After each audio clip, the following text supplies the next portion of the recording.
On the afternoon of September 27th, 1956, a 13-year-old boy named Neary Morgan was walking with his two younger brothers through a desert in South Australia called Maralinga. Neary and his brothers were members of an isolated Aboriginal tribe called the Martu, and they were out right now to hunt kangaroos for their family. So Neary had a spear, and his two younger brothers had a club, and they also had a boomerang.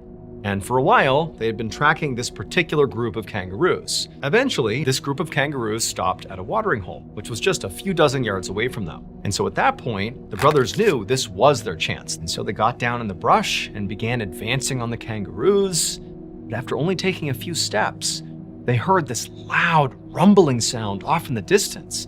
And as they looked to see what was going on, the sky suddenly was illuminated impossibly bright. This extremely hot gust of wind came blasting through and literally knocked the brothers onto the ground, totally disorienting them. And then from the ground, at some point, Neary kind of turns his head and he happens to look in the direction where the kangaroos were. Then he sees them literally floating in the air, coming right over to him and then dropping on the ground. And then a moment later, it was like everything just went back to normal. And they're thinking, what's just happened here was a gift from God. Neary and his brothers began lifting up these kangaroos and carrying as many as they could back to their tribe. And then that night, the tribe had this big celebration and they had this big feast and they ate all this kangaroo meat. But then the next day, when the tribe woke up, everybody who had eaten any of that kangaroo was violently sick. And over the next few days, some people did recover, but a lot of others did not.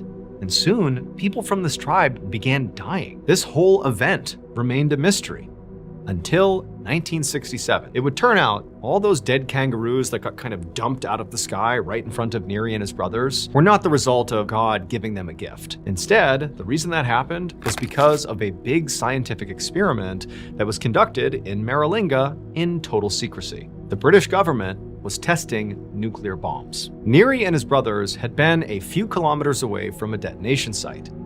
Where they were positioned was basically exactly in the right spot to where they would feel the effects of the explosion, but they were just far enough away from the detonation site that the shockwave and the blast and all that did not kill them. However, those kangaroos they had been stalking were technically closer to the detonation site, that when that shockwave passed through, it lifted up and obliterated the kangaroos and threw them right in front of Neary. The Australian government ultimately paid $13.5 million in compensation to Aboriginal tribes that were affected by these tests. As for Neary, he survived, and today he's actually in his 80s, and he continues to tell his story to younger generations.